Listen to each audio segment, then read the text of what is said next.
So I'm going to focus on insights from two of our primary research case studies, so from Ethiopia and Vietnam, and look at the linkages between poverty, migration, and inadequate care.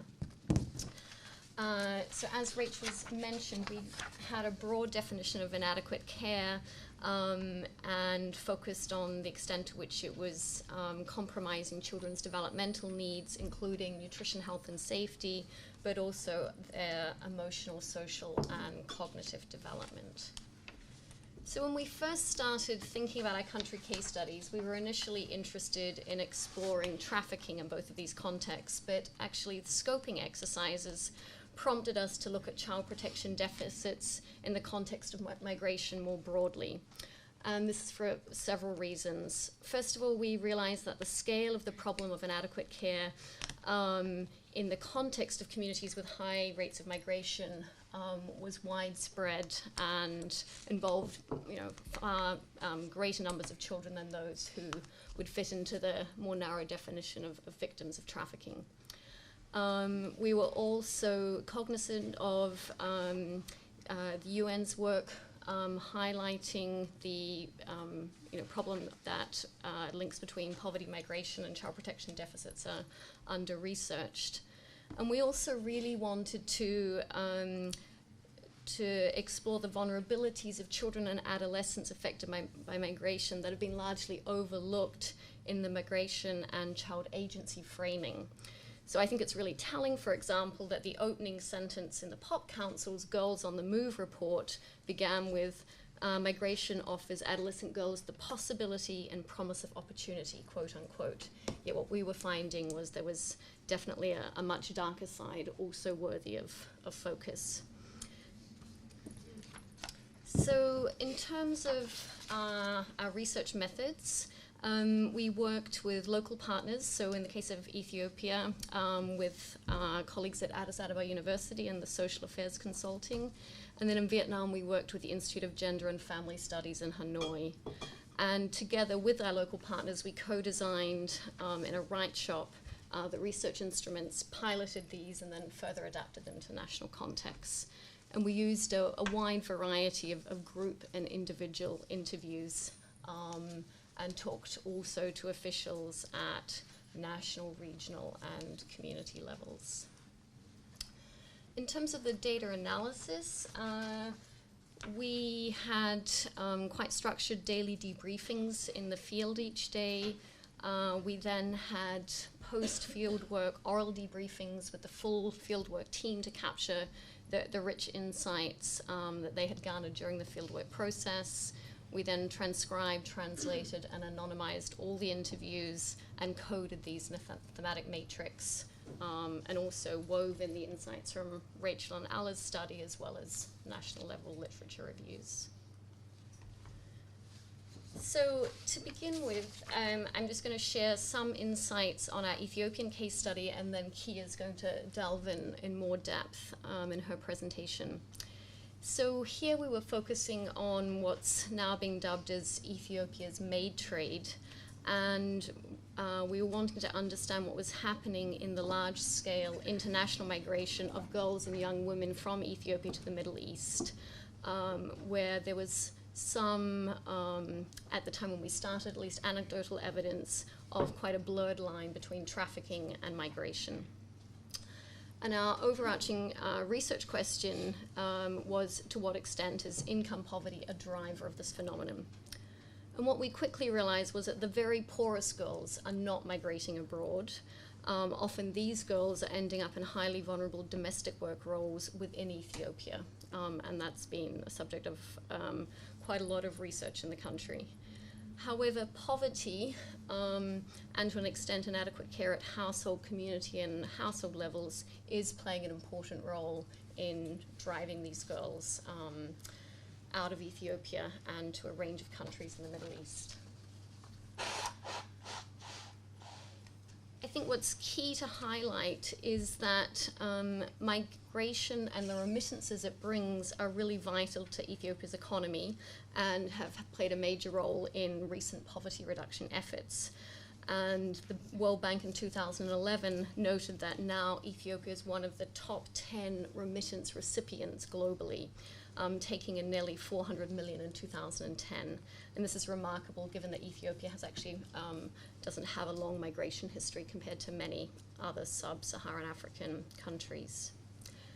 And so we focused on 3 sites, which Kia will provide more details on, in Amhara regional state. It's one of the poorest and most popular regions of the country. What we found was that there's really a toxic mix of income poverty and social norms underpinning household care deficits of these young girls and adolescents. Typically what we found was that local social norms are dictating that girls invest time and labor in their natal families, and many are migrating to provide for their families strong expectations that they will provide for them, rather than out of individual ambition that had been, the highlight of the Girls on the Move report that I'd mentioned. We also found that as more and more girls are in school, poor households are struggling to cope both economically and emotionally with adolescents who are failing in their schooling. So many are dropping out at grade 10, and increasingly migration is seen as a way out of this situation, which is often untenable and very crowded and resource-stretched homes. And it's also the case that migration is deemed preferable than taking on degrading or socially degrading local work. What we found was that while girls' social value is changing in these communities where migration is an option, it's changing, but not in a way that is advancing girls' individual rights. So whereas sons were historically feted in these areas, births are now celebrated of girls because of their ability to migrate to the Middle East. And this is seen as a potential sign of household economic security. So families with 3 or 4 girls are seen as lucky because of that potential. And in some communities, particularly in the Muslim communities we visited, girls are increasingly pressured to marry early and then get a quick divorce so that they can migrate honorably and ensure money is remitted back to their native families rather than that of their husbands. So girls are being viewed in a still very instrumental way. And I think these quotes really highlight to what extent girls are viewed in this very instrumental light. So as one community leader in Tisabai noted, a girl's education is irrelevant for herself as well as her family. Girls' options are either getting married and migrating together or getting divorced and migrating alone.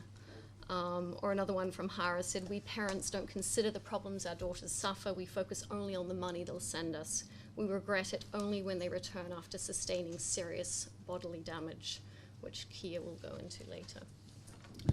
So what we saw was that local government officials are very often turning a blind eye and providing ID, which is critical for girls to migrate legally, to obviously underage girls, girls as young as 12, 13, 14. We also realized that successful returnees' stories are shared, but those who faced exploitation and trauma, of which there are thousands, usually remain silent out of a sense of stigma and shame. And this silence is reinforced by the fact that many of the brokers have local community linkages. That's how they're attracting these rural girls to migrate, making it much more challenging for families to speak out and to seek justice. So I'll skip this in the interest of time. At the national level, there are inadequate protection mechanisms in place as well. There's woefully inadequate training for legal migrants. At national level, when IDs are issued and passports provided, there's inadequate screening of girls. Again, often brokers are in cahoots with migration officials, as we saw. There's very poor policing of illegal migration routes across the desert. And almost no data collection on migrants by age or gender or experience. So the government really doesn't have a handle on the extent of the exploitation. And what we saw is there's almost an absence of rehabilitation services for the returnees, even though many have faced terrible exploitation and abuse. There was a ban put in place at the end of 2013 by the government on the legal migration routes, but that was really prompted by the Saudi government's expulsion of illegal migrants in the tens of thousands rather than any government proactive action.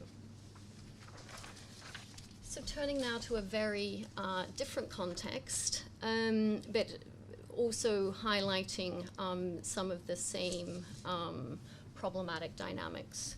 So our second case study was in Vietnam, and here we were looking at rural to urban migration. And we focused on this within the context of the Mekong Delta and adolescents migrating either alone or with their families to Ho Chi Minh City and other major industrial areas. We focused on An Giang province in the south because it was known to have high rates of migration and trafficking given its close borders to Cambodia, and as I mentioned before, its proximity to Ho Chi Minh City. And this is being driven by the recent industrialization of agriculture in the area, which is really making smallholder farming impossible for local families. Here we found that children undergo three types of migration experiences. So children are migrating in many cases alone. Those who then migrate with their families typically do not have access to schooling when they arrive. They're typically involved in petty trading because of the urban residency permits that are required to get access to local services. So Vietnam has traditionally tightly controlled rural to urban population movements, and so that has really meant that thousands of children who are migrating with their families actually end up dropping out of school. And then there was a third category that we looked at who have been very much under-researched in the Vietnamese context, were those who are left behind when their parents migrate, often with grandparents or relatives with very limited financial and emotional resources for full-time care. So just quickly to highlight here that also what we found was that there was some very important gender dynamics, that girls were often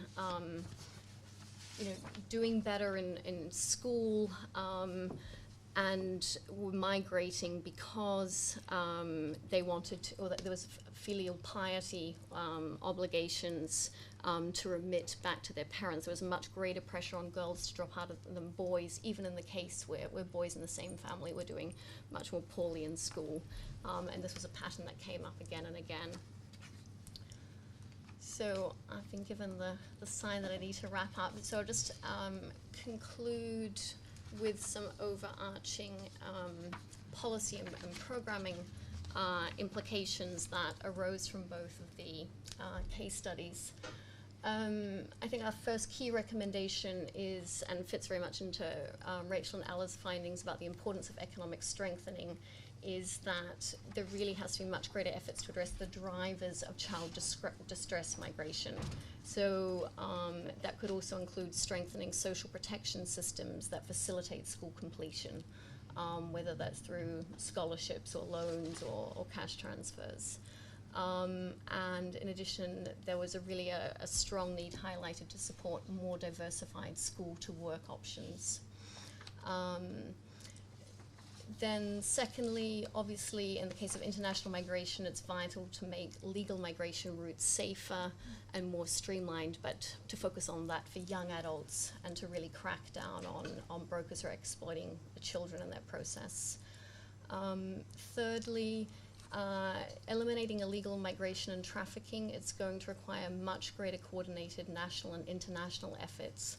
One of the things that's very striking, looking at the experiences of Ethiopian girls versus girls from other nationalities, is how much greater risk they are of exploitation because of the dearth of efforts on the part of the Ethiopian government, which Kia will go into. Fourthly, for those children who fall through the cracks of any type of safety network, we found both in Vietnam and Ethiopia that they tended to be viewed through a policing lens and it's obviously vital that there's a shift there that focuses much more on protection of the most vulnerable rather than being policed. There are, in Vietnam, for example, so-called social protection centers, but they're effectively child prisons, I would say. We actually saw guards locking the children up, putting food through the doors, and that was in the name of social protection. So I think there's a lot more that needs to be looked at there. And finally, particularly for international migrants, but also for those who have unsuccessful experiences in the rural to urban migration, there's really a vital effort to address the dearth of rehabilitation centers services for child and adolescent returnees, and that should include psycho-emotional, educational, and vocational support.